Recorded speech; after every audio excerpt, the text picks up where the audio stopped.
धाराशिवमध्ये ठाकरे गटाचे उमेदवार कैलास पाटील यांच्या प्रचाराची शुभारंभ सभा झाली। ही प्रचार सभा कुणी गाजवली असेल तर धाराशिवचे खासदार ओमराजे निंबाळकर यांनी आणि धाराशिवचे माजी आमदार दयानंद गायकवाड यांनी। ओमराजेंनी एकनाथ शिंदेंवर टीका केली तर दयानंद गायकवाड यांनी कालपर्यंत जो भाजपचा तालुका अध्यक्ष होता आज तो इकडे आला, आता त्याला स्वतःला निष्ठावान म्हणावं का? त्यानं प्रत्येक वेळेस शिवसेनेशी गद्दारी केली। कैलास दादा तुम्ही सुटले, नाहीतर प्रत्येक आमदार खासदाराला त्याचा चांगला अनुभव आला असं म्हणत शिंदे गटाचे उमेदवार अजित पिंगळे यांचा इतिहास काढत त्यांच्यावर हल्ला चढवलाय। या दोघांच्या भाषणानं लोकांच्या भावनांना हात घातला, विरोधकांना घेरलं आणि एकनिष्ठेचा मुद्दा देखील अधोरेखित केला। धाराशिवमध्ये पुन्हा एकदा दोस्ती दिसली, पण या विधानसभेत या दोस्तीला जसं विरोधकांचं आव्हान आहे तसंच भावकीच्या कुस्तीचं देखील असेल। धाराशिवमधली समीकरणं नेमकी काय आहेत पाहूयात या व्हिडिओच्या माध्यमातून। नमस्कार, मी नम्रता आणि तुम्ही पाहताय बोलभिडूची स्पेशल सिरीज मतदारसंघाचं राजकारण। आधी बोलूयात धाराशिवच्या दोस्तीबद्दल। तर ठाकरे गटाचे विद्यमान आमदार कैलास पाटील यांनी 2019 मध्ये पहिल्यांदा निवडणूक लढवली आणि 13,467 मतांनी ते निवडून आले। एकनाथ शिंदेंचं बंड झाल्यानंतर ते प्रवासात निघाले, पण अर्ध्यातून परत आले। त्यानंतर त्यांनी आणि धाराशिवचे खासदार ओमराजे निंबाळकर यांनी या मतदारसंघात ठाकरे गटाचा होल्ड कायम ठेवला। लोकसभेला ओमराजे यांनी 3 लाखाच्या लीडनं बाजी मारली। धाराशिवमधून 60,000पेक्षा जास्त मतांचं लीड घेतलं।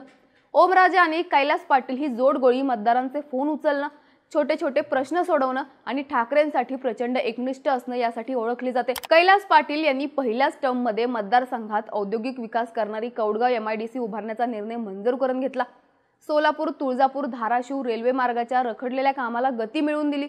त्यामुळे त्यांच्यासाठी मतदारसंघात वातावरण पॉझिटिव्ह असल्याचं बोललं जातं।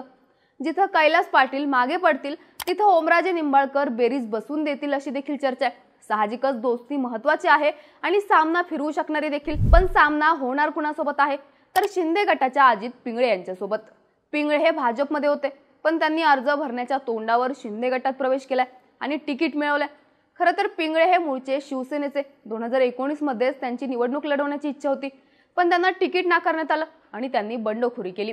त्या इलेक्शनला 20,000 मतं त्यांनी अपक्ष राहून घेतली होती, पण त्यानंतर त्यांनी भाजपमध्ये प्रवेश केला आणि आता पुन्हा शिंदे गटात आलेत। त्यांना ऐनवेळी तिकीट दिल्यानं शिंदे गटाकडून इच्छुक असलेले अनेक उमेदवार नाराज झाल्याचं बोललं जात आहे। काही जणांनी बंडखोरी करून अर्ज देखील भरलाय।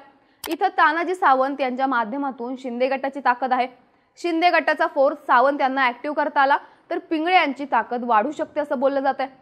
आता शिंदे आणि ठाकरे या दोघांचेही उमेदवार जुने शिवसैनिक आहेत आणि जुने सहकारी देखील, पण इथं कुस्ती दोस्तीतली नाही तर भावकीतली होऊ शकते। भावकीत कुस्ती होण्याचं कारण म्हणजे इथून ओमराजे निंबाळकर यांचे बंधू मकरंदराजे निंबाळकर यांनी अपक्ष अर्ज दाखल केलाय।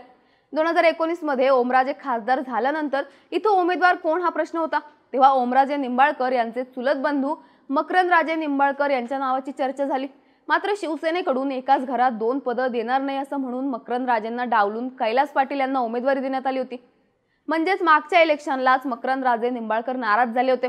त्यानंतर त्यांना यंदा उमेदवारी मिळेल अशी आशा होती, पण लोकसभा निवडणुकीवेळीच उद्धव ठाकरे यांनी कैलास पाटील यांच्या उमेदवारीवर शिक्कामोर्तब केलं होतं। ठाकरेंनी शब्द पाळला आणि मकरंदराजे पुन्हा नाराज झाले। मकरंदराजे हे धाराशिवचे माजी नगराध्यक्ष राहिलेत। निंबाळकर कुटुंबातून मिळणाऱ्या राजकीय वारशाचा देखील त्यांना फायदा होऊ शकतोय। अपक्ष म्हणून त्यांनी फॉर्म भरल्यानंतर ओमराजे त्यांना समजावून सांगतील आणि त्यांना माघार घेण्यासाठी कन्व्हिन्स केलं जाईल अशा चर्चा सुरू झाल्या। मात्र मागच्या वेळीस त्यांची इच्छा असताना, तयारी असताना त्यांना माघार घ्यावी लागल्यामुळे ते माघार घेण्याच्या मनस्थितीत नसल्याचं बोललं जात आहे। त्यामुळे मकरंदराजे निंबाळकर यांच्यामुळे कैलास पाटील यांना मिळणाऱ्या मतांमध्ये विभाजन झालं तर त्याचा फायदा पिंगळे यांना होऊ शकतोय। साहजिकच भावकीतली कुस्ती ओमराजेंच्या मित्राचा गेम करू शकते। इथल्या जातीय समीकरणांचा विचार करता हा मतदारसंघ मराठा बहुल असल्याचं सांगितलं जातं। या मतदारसंघात 20-22 हजारांच्या आसपास मुस्लिम मतदार आहेत। लोकसभा निवडणुकीवेळी मुस्लिम मतदारांचा कल ठाकरेंच्या बाजूने राहिला असल्याचं बोललं जातं। त्यामुळे या विधानसभेत देखील मतदारसंघातील मुस्लिम मतदारांचा ठाकरेंच्या कैलास पाटलांना फायदा होऊ शकतोय। आता मराठा मतांचा विचार केला तर या मतांचं विभाजन होऊ शकते, कारण लढत देणारे तिन्ही उमेदवार मराठा समाजातून येत आहेत। अजून मनोज जरांगे पाटील यांची भूमिका देखील गुलदस्त्यात आहे।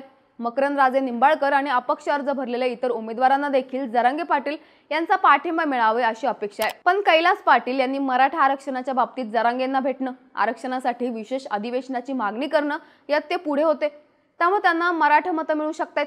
असं असलं तरी मकरंदराजे निंबाळकर हे देखील जरांगे पाटील यांना भेटून आलेत जरांगे पाटील यांचं एकनाथ शिंदे यांना सॉफ्ट कॉर्नर असल्याची चर्चा कायम होते। त्यामुळे अजित पिंगळे हे सुद्धा पाटलांचा पाठिंबा मिळावा यासाठी आग्रही आहेत। पिंगळे यांना तानाजी सावंत यांची मदत, त्यांनी साखर कारखान्याच्या माध्यमातून बसवलेल्या लाभार्थ्यांचं गणित देखील फायद्याचं ठरू शकतंय।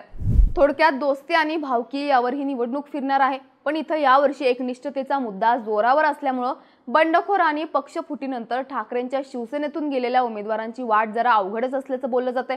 ही तिरंगी लढत चुरशीची असली तरी सहानुभूतीचा मुद्दा, ओमराजे निंबाळकर यांची ताकद, लोकसभेत दिसलेला निकाल या मुद्द्यांमुळे कैलास पाटील हे सध्या प्लसमध्ये जाण्याची शक्यता आहे। पण त्यांना ओमराजेंच्या भावकीचं आव्हान डेंजर झोनमध्ये टाकणारं ठरू शकते। तुम्हाला काय वाटतं? धाराशिवची समीकरणं कशी असतील? तुमची मतं आणि प्रतिक्रिया कमेंट्समध्ये नक्की सांगा आणि बोल भिडूच्या YouTube चॅनलला सबस्क्राईब करायला विसरू नका।